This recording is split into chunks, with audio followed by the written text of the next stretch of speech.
북한의 노동교화소에는 하루에 10명이 입소합니다. 그리고 죽어나가는 사람 하루에 5명, 6명 가량 됩니다. 3년 동안 버틸 수 있는 확률은 50%라고 합니다. 노동교화소에 들어가면은 구타, 굶주림, 질병으로 인해서 3년을 못 넘기는 사람이 절반 정도, 10년을 넘길 수 있는 사람은 0.01%니까 10,000명에 1명 정도 10년까지 생존이 할 수 있는데, 7년간 예수님을 포함해서 7년간 버티다가 출소 증명서를 가지고 나온 사람이 있어요. 그러니까 철도 공무원이 그걸 보더니만 영웅이 나왔네요 하면서 경의를 표하고 목적지까지 안전하게 차량 편의를 제공했는데, 그 사람이 탈북해 갖고 우리나라에 와서 일반 차량을 캠핑카로 개조하는 기술자예요. 그래서 북한의 인권이 말살되고 그 수용소, 노동 수용소의 가장 비참한 실상을 가장 오래 체험한 사람 중에 한 분입니다. 그렇게 버틸 수 있는 사람이 많지 않다는 겁니다. 아마 그분은 함경북도 청진 출신이니까, 함경북도 청진은 패싸움으로 유명합니다. 아이들이 아마 어릴 때부터 동네에서 싸우는데 자기가 자라면서 마을에서 패싸움이 일어나갖고 두 사람이 삽으로 죽는 걸 목격했어요. 그러니까 아마 본인도 힘이 없으면 못 살겠구나 하고 체력 단련을 했겠죠. 1938년도에 그 2차 세계대전 때 독일인 출신으로 유대인이 19살 나이에 7년간, 똑같이 7년간 수용소를 경험했습니다. 수용소는 벨기에도 있고 또 독일의 수용소, 프랑스, 마지막은 네덜란드, 폴란드를 거쳤는데, 폴란드의 아우슈비츠 형무소는요 악명 놓기로 유명합니다. 유대인들 집어넣고 가스로 학살하는, 거기서 버티다가 7년 만에 탈출에 성공해갖고 이분이 나이가 오래도록 살았습니다. 그래서 2021년도 3년 전에 올해의 자서전 상을 수상받았어요. 근데 그 책 이름이 뭐냐, 그 에디 제이쿠가 썼던 책 이름이 참 특이합니다. 한번 책 이름을 한번 보시겠습니다. 여러분, 책 이름이 뭐냐, 어떻게 되어 있나요? 세상에서, 이 사람이 100세 때 썼어요. 세상에서 가장 행복한 100세 노인, 에디 제이크입니다. 근데 이제 시계가 찬 왼팔을 왜 보이냐면, 거기 제수번호, 유대인의 제수번호가 있습니다. 172338 써 있고, 거기 보면 포기하지 말자, 하루하루 버티자. 그래서 그 10대 후반에 수용소 7년간 견디고 탈출해서 자유인으로 살아가면서 자기의 그 체험을 고백했는데, 그가 이런 말을 했습니다. 나는 누구도 미워하지 않는다. 심지어는 히틀러도 증오하지 않는다. 나는 나치가 잘못되었다는 것을 보여주고 싶었을 뿐이다. 그래서 나는 세상에서 가장 행복한 사람이 되기로 결심했다. 그 책 제목이 그거예요. 그래서 진정한 복수는 뭐냐? 진정한 복수는 남을 해치거나 공격하는 게 아니라 내가 행복한 사람이 되는 겁니다. 아멘 하셨습니다. 어떤 교회에서 이런 이제 가정 세미나를 하면서 물어봤대요. 여러분, 교인들 중에 미운 사람 하나도 없고 가족들도 밉지 않냐 그러니까 자신 있게 손드는 사람이 없잖아요. 다 뭔가 마음에 갈등이 있고 누군가를 좀 섭섭하고 미운 사람인데, 할아버지 한 분이 손들었어요. 나는 아무도 미운 사람이 없대. 아유, 할아버지 어떻게 그렇게 사랑이 많으시나 그러니까 벌써 다 갔어 그랬어요. 갔어. 그러니까 복수가 뭐냐, 오래 사는 게 복수예요. 미운 사람 있죠, 집에도. 내가 그 사람 미워하고 내 몸 병들어서 죽으면 그럼 복수가 안 되는 거예요. 진정한 복수는 내가 가장 행복한 사람이 되는 거예요. 가장 내가 오래 살고 행복한 사람이 될 수 있기를 바랍니다. 그게 진정한 복수라는 거예요. 에브라함 링컨이 미국의 16대 대통령인데 한 말이 있어요. 사람은 자기가 마음먹은 만큼만 행복하다. 자기가 마음먹은 만큼만 행복한 거예요. 미국의 갤럽조사 연구기관이 있죠. 우리나라도 있지만 갤럽조사 연구기관에서 통계를 냈어요. 가장 행복하다고 말하는 사람들의 특징이 뭐냐, 하나님께 대한 생생한 영적 체험이 있는 사람이 가장 행복했다는 거예요. 오늘 그 얘기를 하려는 거예요. 하나님을 만났던 영적 체험이 있는 사람이 누구보다도 행복한 사람이라고 설문조사 통계에 나왔던 것입니다. 아삽의 시편 73편 28절 한번 같이 읽어봅니다. 하나님께 가까이함이 내게 복이라. 내가 주 여호와를 나의 피난처로 삼아 주의 모든 행적을 전파하리이다. 아삽은 부조리가 많고 악이 난무하는 이 세상 가운데 행복한 사람은 하나님을 만나려고 하나님 가까이 가는 사람이 가장 행복한 사람이에요. 하나님과 멀어질수록 불행해진다는 거예요. 우리가 자연계의 이치를 보면요, 빛으로 오신 주님께 가까이 가면 그림자는 뒤로 물러갈 겁니다. 그런데 반대로 내가 주님을 등져보세요. 하나님을 등지고 주님을 등지면은 빛으로부터 등을 돌리고 걸어가면 내 앞에 그림자는 내가 밟을 수밖에 없는 거예요. 어떤 삶을 선택하는가? 오늘 본문에 예수님이 밤중에 찾아왔던 니고데모에 관한 이야기를 나누려고 합니다. 오늘 본문이 시작되는 3장 1절 2절 한번 보십니다. 그런데 바리새인 중에 니고데모라 하는 사람이 있으니 유대인의 지도자라. 그가 밤에 예수께 와서 이르되 랍비여, 우리가 당신은 하나님께로부터 오신 선생인 줄 아나이다. 하나님이 함께 하시지 아니하시면 당신이 행하시는 이 표적을 아무도 할 수 없습니다. 자, 이 사람은 특징이 있는데 바리새파의 신앙인이고 유대인에 가는 지도자였어요. 그리고 밤중에 찾아왔습니다. 그 이유는 뭐냐면 남의 이목이 들어온 거예요. 그 당시에 사회적인 분위기로는 예수님 인정 안 하는 분위기입니다. 예수님 메시아로 인정 안 하는 분위기인데 자기가 봤을 때는 예수님이 하시는 행적, 기적은 하나님이 아니면 할 수 없는 기적이다. 그러니까 뭔가 예수님으로부터 가르침을 받고자 왔을 거예요. 그냥 세상 사람들은 예수님 인정 안 하는 분위기니까 내가 공공연하게 대낮에 예수님을 찾아가면은 이 국회의원의 신분으로서 상당히 이제 피해를 입을 것 같으니까 몰래 찾아오는 거예요. 그는 유대인의 관원이라고 지도자였다는 것은 그 당시에 산헤드린 공의원이요, 유대 사회를 통치하는 것과 동시에 종교적인 문제까지 다 관할하는 것이 산헤드린 공의원인데 거기에 속해 있다는 건 상당한 권력의 자리에 있고 또 바리새인이라는 건 경건하게 신앙생활하는 유대교 신자였습니다. 우리가 바리새인들은 다 나쁘게 보는데 실제로 보면요, 바리새인 중에 의로운 사람들이 있었어요. 마가복음 한번 찾아볼까요? 마가복음 15장 42절 43절 보면 이날은 준비일 곧 안식일 전날이므로 저물었을 때에 아리마대 사람 요셉이 와서 당돌이 빌라도에게 들어가 예수의 시체를 달라 하니 이 사람은 존경받는 공의원이요 하나님의 나라를 기다리는 자라. 아리마대 요셉도 공의원이고 니고데모도 공의원, 둘 다 국회의원이에요. 근데 그 사람들의 특징이 뭐냐? 하나님 나라를 기다리는 사람이에요. 존경받는 사람이고 하나님 나라를 기다리는 사람인데 아리마대 요셉이 빌라도에 가서 예수의 시신을 달라고 요구했습니다. 그럼 다른 제자들은, 친척들은 어디로 간 거예요? 무섭지요. 일제 때 독립운동을 하다가 서대문 형무소에서 죽으면은, 고문당하다 죽으면요, 뒷문을 나올 때 리어카에다 가마니를 덮어 나와요. 고문당하다가. 그러면 가족들도 친척들도 그 시신을 인수하기를 두려워합니다. 보복이 두려워서. 예수님도 마찬가지입니다. 예수님 십자가에 못 박히니까 아무도, 제자들도 보이지 않고 예수님을 평소에 가까이 하지 않았던 아리마대 요셉하고 빌라도가 장례위원장이 돼서 집례했다는 사실을 성경 가운데 찾아볼 수 있습니다. 자, 누가복음 23장 50절 51절도 보시면 공의원으로 선하고 의로운 요셉이라는 사람이 있으니 그들의 결의와 행사에 찬성하지 아니한지라. 그들은 유대인의 동네 아리마대 사람이요 하나님의 나라를 기다리는 자라. 자, 아리마대 요셉하고 니고데모는 이스라엘 지도자였고 국회의원이었는데 소수 의견을 말했어요. 왜냐하면 유대 정치 의결하는 그런 공동체에서 예수를 십자가에 넘기자 할 때 반대 의견을 하는 사람이에요. 그게 쉽지 않거든요. 여러분, 정당에서 이런 노선으로 가는데 내가 거기 반대한다는 게 쉽겠어요? 그런데 두 사람은 반대해서 소수 의견, 아리마대 요셉하고 니고데모는 반대했어요. 그건 옳은 일이 아니라고 본 거예요. 예수님을 십자가에 넘기는 거는 의롭지 않다고 본 거예요.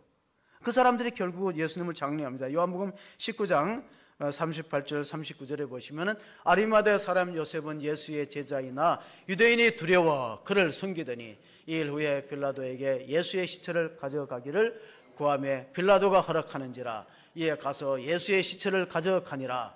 일찍이 예수께 밤에 찾아왔던 니고데모도 몰약과 침향 섞은 것 100리터쯤 가져온지라. 자, 오늘 본문에 밤중에 예수님을 찾아온 니고데모랑 아리마대 요셉이 자기 무덤을 빌려주고 거기에 장례했어요. 돈도 들어가고 시간도 들어가고 사회적 이목도 비판하는 가운데도 용감하게 당시의 권력자 빌라도한테 가서 예수님의 시체를 달라고 요구했습니다. 이것은 정치적으로 상당한 타격을 입을 수 있는 결단이에요. 다음 선거 때 아마 떨어질 거 각오하고 하는 거예요. 이게 옳은 일이니까, 하나님의 나라를 위해서 하는 일이기 때문에. 우리 기독교에 보면 장로교와 감리교가 가장 이제 큰 규모를 갖고 있는데, 당시 2000년 전에 유대교는요, 바리새파하고 사두개파가 가장 두 개의 큰 교단이에요. 근데 이 사람들의 신학적인 노선이 달라요. 어떻게 다른가 한번 보실까요? 사도행전 23장 6절 8절에 바울이 가서 전도를 할 때, 바울이 그 중 일부는 사두개인이요 다른 일부는 바리새인 줄 알고 공회에서 외쳐 이르되, 여러분 형제들아, 나는 바리새인이요 또 바리새인의 아들이라. 죽은 자의 소망 곧 부활로 말미암아 내가 신문을 받노라. 그 말을 한즉 바리새인과 사두개인 사이에 다툼이 생겨 무리가 나누어지니, 다시 말하면 보수적인 바리새인들은 부활도 천사도 영도 믿어요. 근데 현실적인 사두개인들은 안 믿어요. 이 땅에서 잘 먹고 잘 살면 끝나지, 죽은 다음에 부활 영생이 어디 있느냐고 다투는 거예요. 그래서 그 사람들을 가리켜서 개파와 세파라 그래요. 개파와 세파. 세파는 뭐냐? 보수가 세파예요. 바리새인. 개파는 뭐예요? 사두개인, 진보적인 거예요. 목회자들의 단톡 모임이 있어요. 근데 어떤 그 한강 소설가의 이 노벨상 받는 문제 때문에 단톡 안에서 서로 좀 의견이 좀 달라갖고 단톡방이 폐쇄됐어요. 그 뭐냐면 목회자들도 보수와 진보로 나누어졌어요. 우리가 사람을 뽑을 때 이력서 하나 보고 설교 한 번 듣고 그 사람의 사상적 이념 색깔을 알 수 있나요? 어려울 거예요. 아마 몇 년 지나면 나타날 거예요. 그럴 때 많은 이제 어려움을 각오하고 잘 우리가 신중하게 기도할 필요가 있는 게 뭐냐? 3절 4절을 다시 읽어보겠습니다. 요한복음 3장 3절 4절, 예수께서 대답하여 이르시되 진실로 진실로 내게 이르노니 사람이 거듭나지 아니하면 하나님 나라를 볼 수 없느니라. 니고데모가 이르되 사람이 늙으면 어떻게 거듭날 수 있사옵나이까? 두 번째 모태에 드러났다가 날 수 있사옵나이까? 니고데모는 그 당시로 말하면 공부도 많이 한 사람이고 사회적 지위도 있고 신앙생활 때 유대교를 열심히 밀었던 바리새파를 따라서 율법적으로 살았던 사람인데, 예수님 말씀 전혀 이해 못합니다. 거듭난다 그러니까 어머니 뱃속에 들어갔다가 다시 나오니까 엉뚱한 질문하잖아요. 조금 전에 탈북자 얘기를 했는데 그분은 왜 사형 판결을 받았나요? 원래 사형 판결을 받았습니다. 첫째, 국군 포로를 찾아준 죄. 두 번째, 국가의 재산인 송이버섯을 몰래 내다 판 죄. 북한에는 송이가 많이 나왔죠. 자연사송. 그걸 몰래 내다 팠어요. 사업 허가권이 없이 외국인을 면담한 죄. 사업 허가권이 없는데 중국 사람 만났다는, 그게 사형에 해당되는 거예요. 최후 진술할 기회를 주니까 마지막 말할 때 권오준 씨가 이렇게 말했어요. 나는 노동신문의 주필로서 국가에 대해서 긍정적인 기사만 썼는데 마지막으로 하고 싶은 말이 있다. 내가 중국 사람 만났을 때 중국 사람이 묻더라고. 북한과 중국은 똑같은 사회주의인데 너희 나라는 왜 사람이 굶어 죽냐 하는 질문할 때 내가 뭐라고 대답했으면 좋겠냐고. 이러니까 법관이 깜짝 놀란 거예요. 그 최우진 시대. 북한도 사회주의, 중국도 사회주의, 인구가 많은데 왜 북한은 사람들이 굶어 죽느냐. 그래서 법관끼리 다시 수의해갖고 사형 판결을 얼마 뒤에 바꿨어요. 15년형으로. 그때 어머니가 만세를 두 번 불렀대. 자기 친어머니가 만세를 들면서 오늘은 네가 거듭난 날이라. 모태에 들어갔다. 내가 너를 두 번 낳았다. 내가 너를 두 번 낳았다. 그래서 너가 15년 형을 다 마칠 때까지 엄마는 절대로 안 죽는다. 그게 거듭났다는 오늘 니고데모가 말한 거. 어머니 모태에 들어갔다가 거듭났느냐. 이분도 어머니가 사형 판결에서 15년형으로 감형되니까 만세를 부르면서 내가 너를 오늘 두 번 낳았다. 오늘이 너가 다시 태어났네. 그래서 나는 너가 형기를 마치고 돌아올 때까지 절대 안 죽는다. 그게 엄마의 마음이잖아요. 여기서 거듭난다는 건 그런 뜻이 아니에요. 아노덴이라는 헬라어는 뭐냐면 위로부터 태어난다. 위로부터. 우리가 부모님으로부터 육적 출생이 있잖아요. 그럼 이제 다시 한번 태어나야 돼. 뭐냐면 하나님을 믿어서 영적으로 위로부터 아노덴 하면은, 그러면 우리가 거듭났다는 표현을 쓰는데, 거듭났다는 게 한문으로 중생인데 거듭중 날생. 영어로 표현하면 born again, 다시 태어남. 이게 굉장히 중요한 겁니다. 왜냐하면 내가 종교 생활을 하고 교회를 다녀도 거듭나지 않으면요, 그 속에 영생의 DNA가 없는 거예요. 영생의 DNA가 없어 살면 어떻게 됩니까? 결국은 두 번째 죽음을 맞이한다. 요한계시록에 보면. 그래서 청교도들은 이렇게 전도했습니다. 한 번 태어나면 두 번 죽어야 됩니다. 육신이 한 번 죽고 영혼이 심판받아서 지옥에 멸하는 두 번 죽어야 됩니다. 그러나 두 번 태어나면 어떻게? 부모님으로부터 육적 출생이 있고 하나님으로부터 영적 출생 거듭남이 있으면은 두 번 태어나면 한 번만 육신만 죽으면 되고 영혼이 산다는 사실을 믿으시기 바랍니다. 그래서 우리가 가만히 보면은 사람이 일생이라는 거 있지만요, 일생을 사는 사람하고 영생을 사는 사람이 있어요. 예를 들어 봅시다. 우리가 부활절에 이제 색계란 전도를 하는데 계란을 보면은 유정란과 무정란으로 나누어져요. 그렇잖아요. 그러면 무정란 같은 경우에는 그냥 일생을 사는 거예요. 일생을. 그걸로 끝나요. 껍질이 깨지면 그냥 먹어버리면 끝나는 거예요. 근데 유정란은 암탉이 품으면 3주만 품으면 그 껍질을 깨면 새로운 형태의 병아리가 나오잖아요. 그러니까 무정란은 일생이고 유정란의 경우에는 형태를 바꾸지만 새로운 생명체로 다시 나기 때문에 사도 바울이 빌립보 교인에게 주시는 말씀이 뭐예요? 우리는 하나님 나라의 시민권을 갖고 있다. 빌립보서 3장 20절 나중에 찾아보세요. 우리의 시민권은 하늘에 있는 자라 저리로부터 구원하는 자 주 예수 그리스도를 기다리는 그가 우리의 낮은 몸을 자기의 영광스러운 몸의 형체와 같이 변하게 되리라. 부활의 역사가 남겨져 있잖아요. 부활의 소망이 있다는 사실을 믿으시기 바랍니다. 이게 우리가 거듭난 사람이 누릴 수 있는 축복이에요. 그러니까 겉으로 봤을 때는 성도들이 겉으로 봤을 때는 똑같아요. 그러나 무정란 교인이 있고 유정란 교인이 있어요. 거듭남을 체험한 사람이 있고 체험하지 못한 사람이 있어요. 니고데모는 체험을 못했거든. 근데 그 사람은 하나님 믿는 사람이야.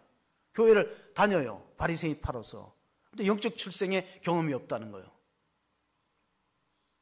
여러분, 이단 사이비들은요, 기독교의 중요한 교회를 물고 늘어집니다. 신천지는 재림. 구원파는 언제 구원받았느냐. 그리고 박옥수 침례교는 거듭남의 비밀을 강조해요. 중요하거든요. 왜? 거듭나지 않으면 하나님 나라를 볼 수도 없고 들어갈 수도 없기 때문에 5절 한번 읽어보겠습니다. 5절 같이 읽습니다. 예수께서 대답하실 때 진실로 진실로 내게 이르노니 사람이 물과 성령으로 나지 아니하면 하나님 나라에 들어갈 수 없느니라. 자, 이게 왜 중요한 신학적인 주제냐면요, 우리가 신앙생활은 하나님 나라에 들어가는 게 목표잖아요.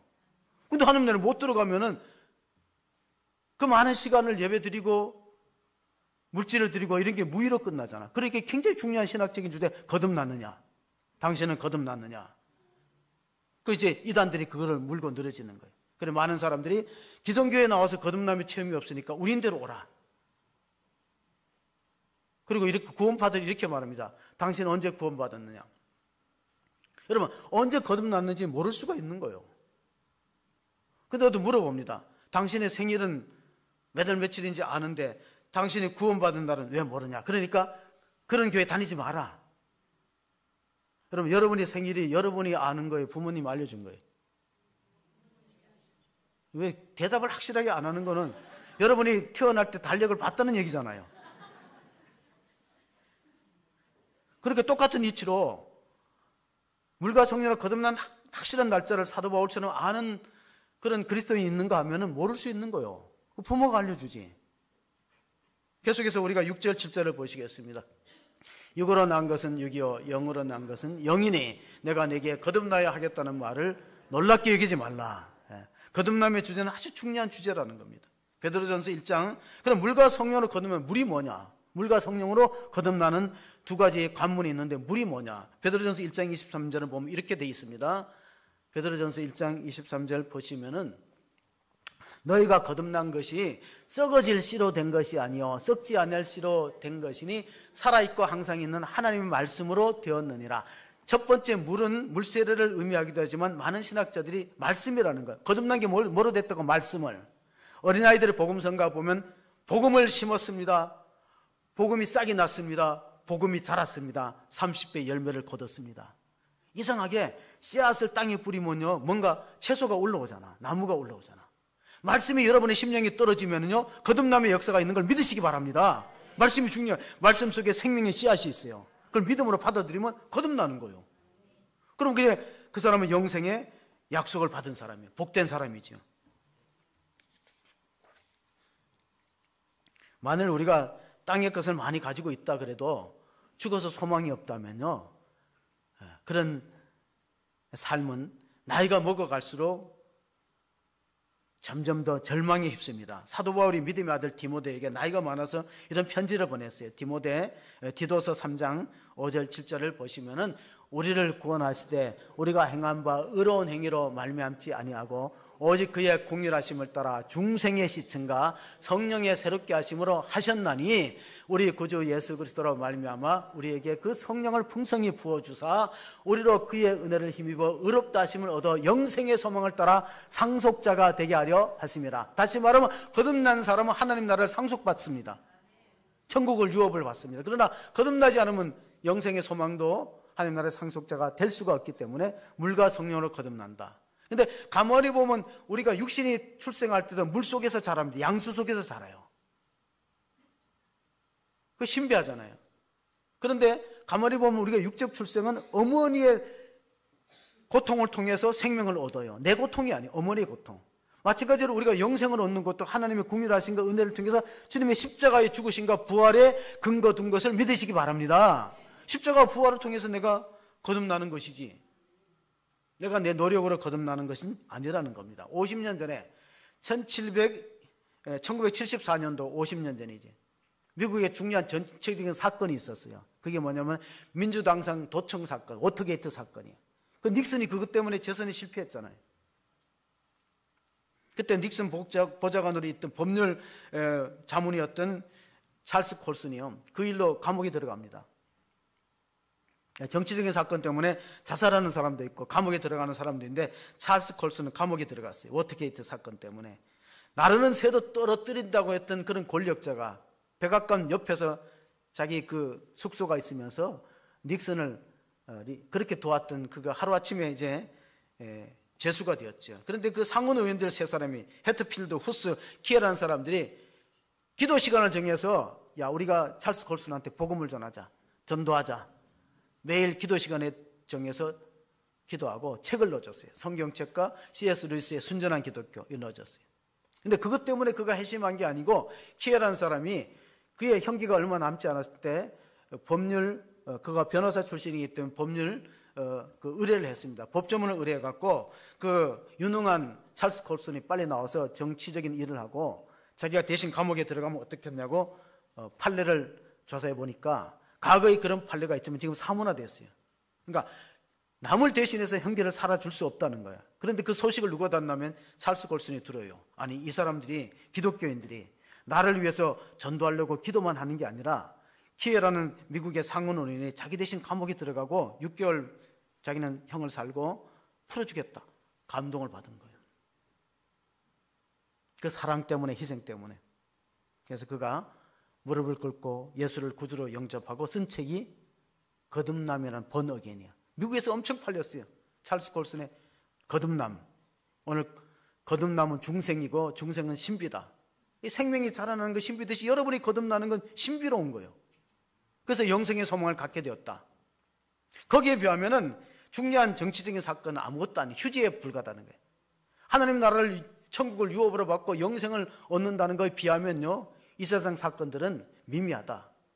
그래서 그가 교도소 선교회를 창설하여서 복음을 전하고 종교계 노벨상이라는 템플성을 받았습니다. 파스칼은 프랑스의 물리학자고 수학자인데 사람을 세 종류로 나누었어요. 한 사람은 하나님을 찾는데 만나지 못한 사람이야. 그런 사람은 지혜가 있는데 행복이 없어요. 두 번째는 하나님을 찾지도 않고 만나지도 못한 사람은요, 지혜도 없고 행복이 없어요. 근데 세 번째는 뭐냐? 하나님을 찾다가 만난 사람은 지혜로운 사람이고 행복한 사람이다. 여러분, 하나님 만나면 처음에 뭐가 달라지면 인상이 달라져요. 두 번째는 인성 성품이 달라져요. 마지막은 인생이 달라지는 거예요. 영생의 소망으로 바뀌는 걸 믿으시기 바랍니다. 요한복음 5장 24절을 한번 읽어보겠습니다. 내가 진실로 진실로 너에게 이르노니 내 말을 듣고 또 나 보내시는 이를 믿는 자는 영생을 얻었고 심판에 이르지 아니하니니 사망에서 생명으로 옮겼느니라. 우리가 타는 차는 사망으로 가는 차였어요. 키에르케고르는 덴마크의 철학자가 인생은 절망이라는 기차를 타고 고통의 터널을 통과하고 죽음이라는 종착지에 이른다. 그게 인생이란. 우리는 절망이라는 기차를 타고 고통이라는 터널을 지나갔고 죽음이라는 종착지에 이르는데 오늘 지하철 사고가 났는데요. 승용차가 담벼락을 치고 들어갔고 고속철도에 부딪혔어요. 그래서 지금 금천역에서 마비가 됐잖아요. 그걸 탈선이라 그러는 거예요. 탈선. 믿음의 길에서 탈선하는 사람들이 많이 있습니다.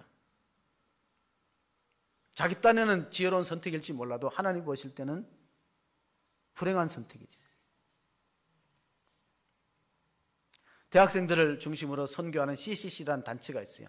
우리 청년들 가운데도 CCC 활동을 하는 청년들이 있는 걸로 아는데 그 전도책자 이름이 사형리입니다. 사형리는 뭡니까? 자연계에는 4가지 법칙이 있어요. 춘하추동. 영적으로 4가지 법칙이 있어요. 그 사형리를 전도하는 거예요. 전도책자. 하나님 여러분 사랑합니다. 1원이죠. 그러나 우리는 죄에 빠져 있습니다. 2원입니다.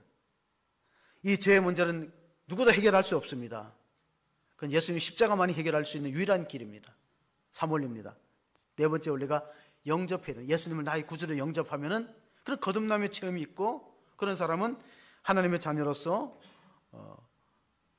천국을 유업으로 받습니다. 영접 기도가 중요한데 거기 보면 마지막에 이렇습니다. 자, 기차를 보면은 맨 앞에 기관차가 있고 뒤에 연료차가 있고 객차가 있습니다. 그게 뭐냐? 맨 앞에 기관차는 말씀, 팩트를 말하는 말씀. 연료차는 믿음을 말하는 거예요. 맨 마지막은 객차는 감정이에요. 근데 우리 신앙생활을 보면 감정적입니다. 그래서 기분이 좋으면 열심히 봉사하고 기분 나쁘고 수틀리면 봉사 그만둬요. 감정에 이끌리는 신앙은 바른 신앙이 아닌 것은 객차가 기관차를 끌고 가는 것은 이치에 안 맞는 거예요. 기관차는 팩트 말씀이고 연료차는 믿음이에요. 객차는 감정이에요. 느낌. 그래서 어떤 분이 당신은 거듭났습니까? 하면 난 아무 느낌이 없어. 방언이 터지거나 예언하거나 그런 거 없어도 돼요. 말씀을 그대로 믿으면 돼요. 하나님의 기록된 말씀을 믿고 약속을 믿고 그러면 감정은 따라오는데 느낌은 따라오는데 우리가 그걸 거꾸로 하기 때문에 자꾸 신앙생활은 혼돈이 됩니다. 마지막 절 한번 읽어볼까요? 3절을 보시면 8절을 보시면 이런 말씀이 있어요. 바람이 이무로 불매 내가 그 소리는 들어도 어디서 와서 어디로 가는지 알지 못하네. 성령을 난 사람도 다 그라. 성령을 난 사람 내가 언제 성령을 난지 몰라도 되는 거예요. 그러나 지금 현재 상태가 거듭났는 사람은 이제 확인해 볼 수 있어요. 내가 정말 지금 현재 상태에 거듭났는가? 물과 성령으로 거듭났는가? 바람이란 말이 이제 구약 성경에 보면 이제 르아후라는 히브리 말을 쓰고 신약 성경에는 푸누마라는 말을 쓰는데 그게 바람 생기라는 뜻이고 성령이라는 건 동일한 거예요. 왜냐하면 하나님 인간을 지을 때 흙으로 육신을 만들었거든요. 그리고 코에다 생기를 불었는데 그게 사람이 생명이 된 자라, 리빙 소울이 된 자라. 그 생기가 바람인데 그게 성령인 거예요. 그래 고린도전서 12장 3절에 보면 이런 말씀이 있습니다. 그러므로 내가 너희에게 말하노니 하나님의 영으로 말하는 자는 누구든지 예수를 저주할 자라 하지 아니하고 또 성령으로 아니하고는 누구든지 예수를 주시라 할 수 없느니라. 여러분이 예수님을 주님으로 부르면은 오늘 본문을 역으로 우리가 해석하면 예수를 주라 부르는 사람은 성령을 받은 사람이 안 받은 사람 확신이 없네요. 자, 누구든지 성령으로 아니하고는 누구든지 예수를 주시라 할 수 없다는 말은 예수님을 주라고 여러분 고백하는 사람은 성령 받은 사람이 안 받으세요. 그럼 다시 한번 봅시다. 자, 끝에 보겠습니다. 또 성령으로 아니하고는 누구든지 예수를 주시라 할 수 없느니라. 그래서 사형리 전도책자의 마지막에 보면은요, 저를 따라 영접기도 해주세요 하면 마음속으로 이렇게 따라하고 입으로 소리 내서 따라오야 되는데 주 예수님 저는 죄인입니다. 저는 주님을 떠나서 내 마음대로 살아왔습니다. 이제 예수님이 나의 죄를 위하여 십자가에 죽으신 것을 믿습니다. 그리고 나에게 영원한 생명을 주시기 위해서 부활한 것을 믿어서 이제 예수님 나의 구주 나의 하나님으로 받아들입니다. 그게 영접이에요. 예수님 나의 구주 나의 하나님 받아들입니다. 나를 다스려 주시고 나를 성령으로 인도하여서 하나님 말씀을 따라 살게 하옵소서. 예수님 이름으로 기도합니다. 아멘 하면은 이 영접되고 이 거듭남의 체험이 생기는 거예요. 자, 창세기 1장 1절 2절을 보면 태초에 하나님이 천지를 창조하시니라. 이건 다 아시죠? 2절이 중요합니다. 2절 땅이 혼돈하고 공허하며 흑암이 깊음 위에 있고 하나님의 영은 수면 위에 운행하시라. 하나님의 영이 뭐예요? 그게 성령이거든. 그래서 물과 성령으로 거듭나. 하나님의 창조하시는 사역에 성령님이 함께 했다면은 하나님 여러분을 재창조하시는 능력을 믿으시기 바랍니다. 기독교는요, AS는 하는 종교가 아니에요. 다른 모든 종교는 사람이 와서 조금 바꾸고, 너는 이걸 고치면 되겠다. 이게 AS거든요. 기독교는 AS 하는 종교가 아니에요. 리콜하는 종교예요. 바꿔줘야 돼. 너 그거 가지고 안 된다. 너 새로운 피조물로 거듭나야 된다. 누구든지 그리스도 안에 예수 안에 있으면 새로운 피조물이라. 이전 것은 지나갔으니 보라 새 거로 바꿔주지 고치고 부분 수리하는 게 아니라니까요. 사람이 완전히 달라져야 돼. 근본적으로 바꾸는 그런 게 있어야 되는데 어떻게 그게 가능한가? 에베소 1장 13절 14절을 한번 보시겠습니다.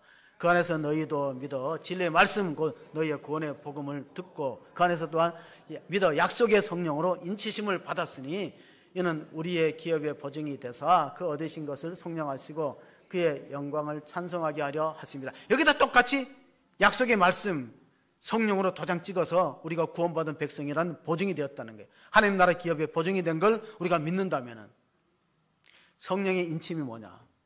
성령께서 여러분 마음속에 이는 내 자녀고 내 소유라는 도장을 찍은 걸 믿으시기 바랍니다. 어떤 할머니가 은행에 허겁지겁 들어가서 통장하고 도장을 내밀면서 돈을 인출하러 왔어요. 근데 은행 직원이 여직원이 보더니 이 도장 갖고 안 된다는 거예요. 왜냐하면 통장하고 도장이 다르면 안 되잖아요. 그래서 가서 통장 도장을 가져오라 그랬어요. 그리고 통장을 맡겨놨어. 그래서 여직원이 서터 문 닫을 때까지 할머니 안 나타나니 얼마나 좀 긴장되겠어요. 그래서 나중에 서터 문 닫을 때 문을 살금으로 열던 할머니가 아저씨 미안한데 반장 도장으로는 안 되겠냐고. 통장을 찾다 못 찾았고 반장 도장을 가져오면 안 되겠냐.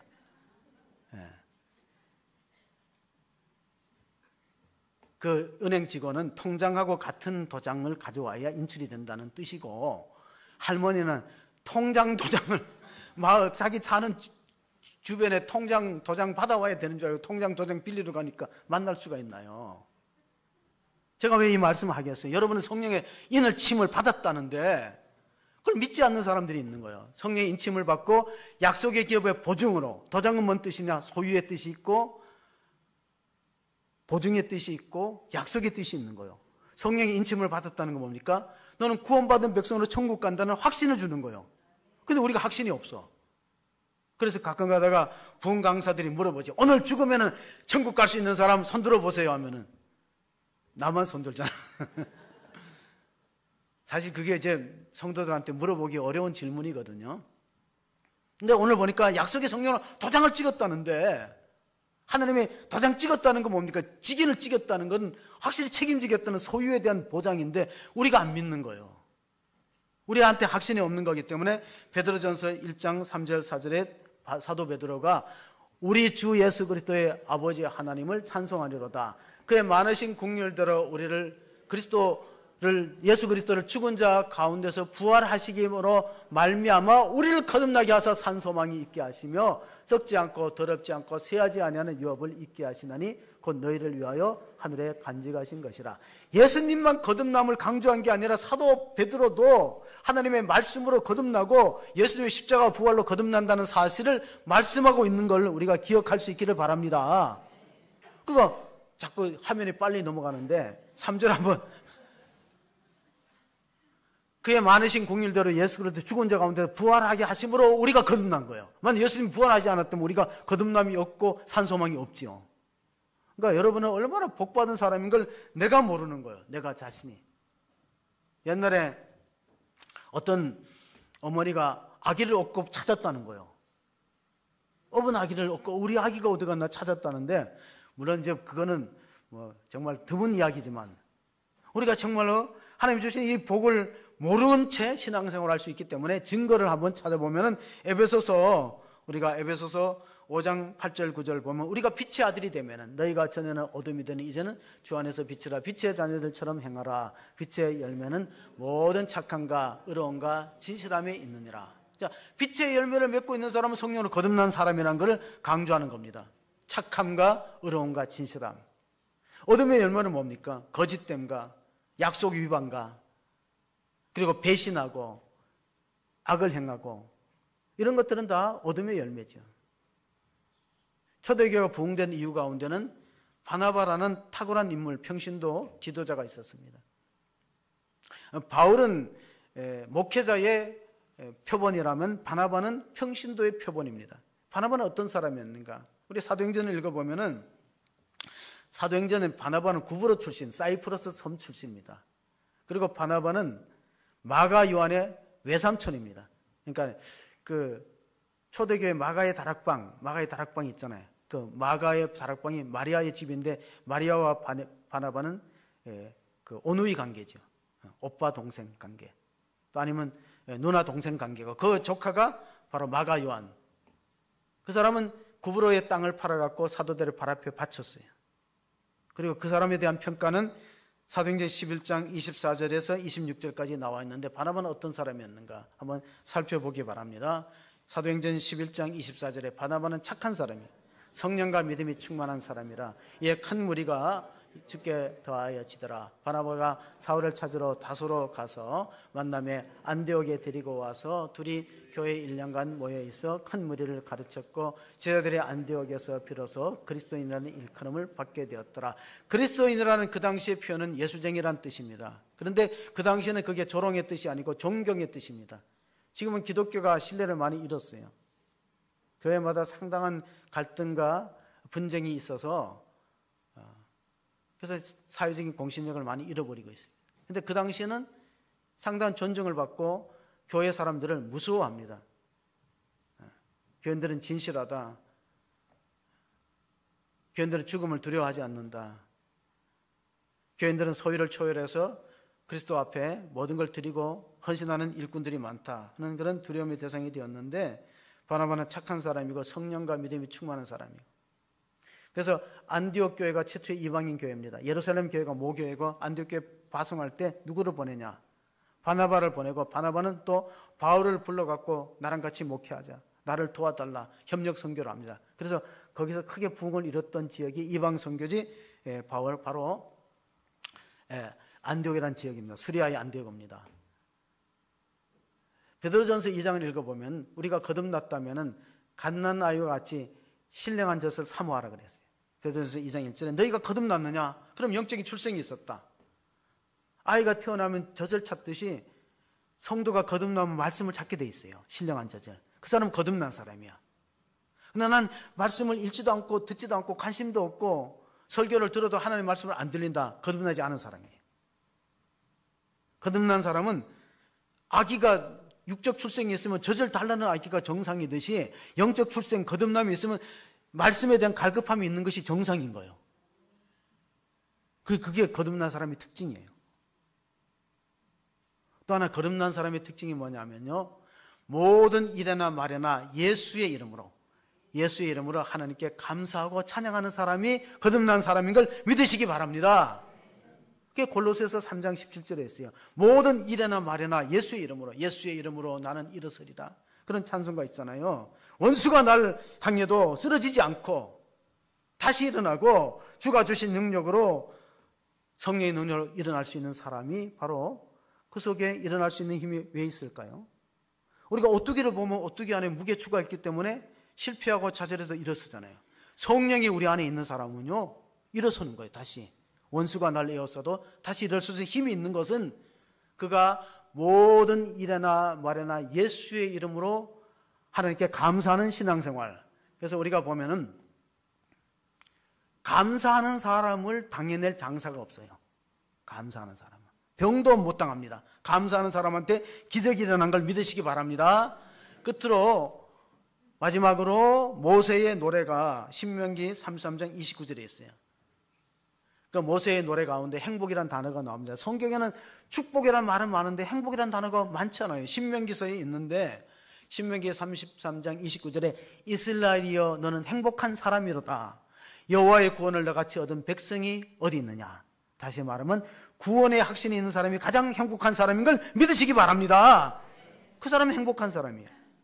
구원의 확신. 내가 성령으로 물과 성령으로 거듭났으니까.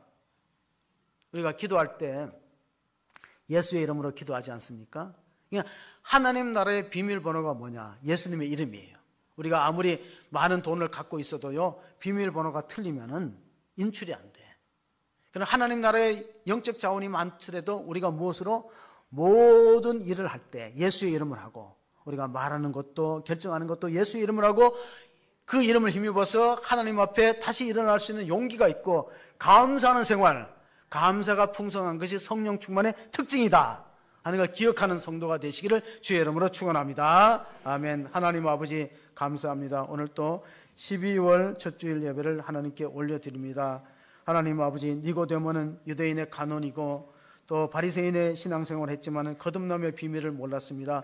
거듭남의 신비는 물과 성령으로 거듭난다고 주님 약속했습니다. 하나님 말씀을 통해서 또 성령이 우리에게 도장을 찍고 인쳐서 우리를 하나님의 소유된 백성으로 삼아주시니 감사합니다. 이제 성령 받은 자로서 신앙생활은 빛의 열매를 맺기를 원합니다. 모든 착함과 의로움과 진실함으로 하나님을 경외하는 그러한 백성들 다 되게 하여 주옵소서. 우리 성도들이 그러한 거듭남의 축복을 통해서 우리 자녀들도 동일한 영생의 소망이 있게 하시고 하나님의 주님으로부터 받은 복을 끝까지 지키고 하나님 나라에 넉넉히 들어갈 수 있는 거듭남의 체험이 있는 성도로 축복하여 주옵소서. 우리 구주 예수 그리스도 이름으로 기도합나이다. 아멘.